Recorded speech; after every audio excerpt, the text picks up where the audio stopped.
आपका बहुत बहुत स्वागत है हमारे चैनल में। हम हिंदी की एक नई श्रृंखला प्रारंभ करने वाले हैं जो है आदिकाल का साहित्य, जिसकी समय अवधि है 1000 से 1350 ईस्वी तक। आज हम इसके बारे में कई तथ्य पढ़ेंगे और इसकी रचना के लिए हम अगली वीडियो में आएंगे। और आज हम जो पढ़ेंगे उनमें है इसके नाम, जो कि हम आदिकाल को कई नामों से जानते हैं। जैसे रामचंद्र शुक्ल के अनुसार वीरगाथा काल कहा गया, जॉर्ज ग्रियर्सन द्वारा चारण काल कहा गया, राहुल सक्रांत्यायन द्वारा सिद्ध सामंत काल कहा गया।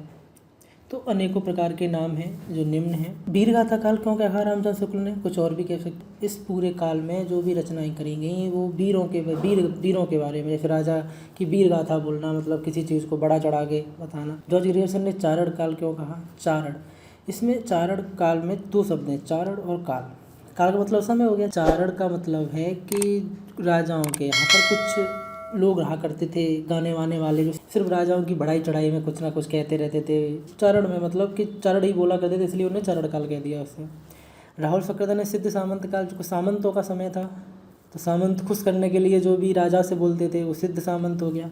महावीर प्रसाद द्विवेदी ने बीजवयन काल कहा। डॉक्टर राम कुमार वर्मा ने संधि काल मतलब संधि काल या फिर चारण काल मान लो, वही गुणगान वाला। मिश्र बंधुओं ने प्रारंभिक काल मतलब कि हिंदी में प्रारंभिक काल मिश्र बंधुओं ने बोला। हजारी प्रसाद द्विवेदी आदिकाल, जो कि सबसे अधिक मान्यता प्राप्त है, जिसे सभी इतिहासकारों ने ऐसे सही माना कि इसे आदिकाल कहा जाए। वीरगाथा काल हो गया, चारण हो गया, और ये इसमें अधिकांशतः काव्य की रचना की गई। गद्य रचना सिर्फ इनके एक पार्ट में है जो कि आगे बात करेंगे जिसके बारे में। अब हम आगे जानेंगे आदिकाल के साहित्य को कितने भागों में बांटा गया, कि आदिकाल में जो इतिहासकारों ने इसका जो भी रामचंद्र शुक्ल द्वारा कई और लोगों के द्वारा जो विभाजन किया गया, आदिकाल को 3 भागों में बांटा गया। पहला धार्मिक साहित्य, दूसरा लौकिक साहित्य, तीसरा रासो साहित्य। धार्मिक साहित्य को भी 3 भागों में बांटा गया, सिद्ध साहित्य, नाथ साहित्य, जैन साहित्य। लौकिक साहित्य जो था वो आम जनमानस थे उसका साहित्य था, अधिकांशतः ये गद्य विधा में था, लोग गद्य में लिखा करते थे।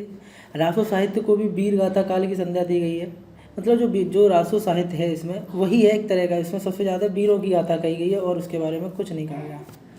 आचार्य रामचंद्र शुक्ल जी ने 12 ग्रंथ बताए हैं जो रासो साहित्य के हैं। अब हम कुछ पढ़ेंगे, कुछ चीज़ें जो कि अपने धार्मिक साहित्य के अंतर्गत जो 3 चीज़ें आती हैं, आज उनका हम अध्ययन करेंगे। आगे इनकी रचनाओं के बारे में आज एक परिचय वीडियो है। आगे की वीडियो जो बनेंगी वो हम जैसे सिद्ध साहित्य की रचनाएं होगी, धार्मिक साहित्य की हो, जो सिद्ध साहित्य की, नाथ साहित्य की, जैन साहित्य की जो भी रचना है उनके बारे में आएगी। सिद्ध साहित्य, सिद्ध सामान्य रूप से हिंदी साहित्य का आरंभ सिद्ध रचनाओं से माना जाता है। सिद्धों ने बौद्ध धर्म मतलब जो सिद्ध थे वो जो कि बौद्ध धर्म की ब्रजयान शाखा के प्रचार के लिए साहित्यिक रचना किया करते थे। जनभाषा में रचा उनने जो, तो उसे सिद्ध साहित्य बोला गया। बौद्ध धर्म में 3 प्रमुख मत हैं। सिद्धों को धर्म के 3 मत हैं, जिनमें से महायान, हीनयान और वज्रयान। जो वज्रयान था जो कि हमें जानने योग्य है, क्योंकि इन लोगों ने ही अधिकांश रचना की। महायान और हीनयान की कोई रचना हमें प्राप्त नहीं हुई है। वज्रयान मद्रापान मतलब कि और स्त्री भोग वगैरह जो भी था, तो कि ये लोग, और इनका जो गायन वायन था वो सिर्फ तंत्र का था या फिर राक्षसी प्रवृत्ति के जो लोग होते हैं। नाथ साहित्य, वह साहित्य जो ईश्वरवादी था, मतलब जो ईश्वर को मानता था, वह था नाथ साहित्य। सबसे प्रसिद्ध कवि हुए इसके गुरु गोरखनाथ जी। नाथों की कुल संख्या 9 बताई गई है। इनके जो अन्य नाम हैं कनकटे योगी, अवधूत संप्रदाय, सिद्ध मार्ग योग संप्रदाय।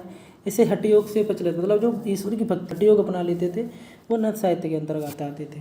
अब जैन साहित्य जो जैन धर्म से संबंधित था, इसमें सभी रचनाएं जैन मुनियों के द्वारा के बारे में थीं, जैसे कई श्रवाकार, दर्शन शास्त्र, ऐसी भी रचनाएं थीं जो जैन साहित्य के अंतर्गत थीं। कुछ लोग इस जो सर्वाकार जो रचना है उसे जैन जो हिंदी की प्रथम रचना भी मानते हैं। इसे हम यहीं पे अंत करते हैं और आगे हम जो भी पढ़ेंगे, जैसे कि पहले हम आदिकालीन रचनाएं पढ़ेंगे, आदिकाल को कितने भागों में बांटा गया उनके हिसाब से रचनाएं पढ़ेंगे। उसके बाद जो भी भाग हैं, जैसे धार्मिक साहित्य की रचनाएं हो गई, लौकिक साहित्य की रचना होगी, राष्ट्र साहित्य की रचनाएं होंगी। उसके बाद या फिर धार्मिक साहित्य के जो इसके अंग हैं, सिद्ध साहित्य है, उसकी रचनाएं हो गई, इनकी रचनाओं के बारे में पढ़ेंगे। आगे चैनल को सब्सक्राइब करें, शेयर करें। धन्यवाद।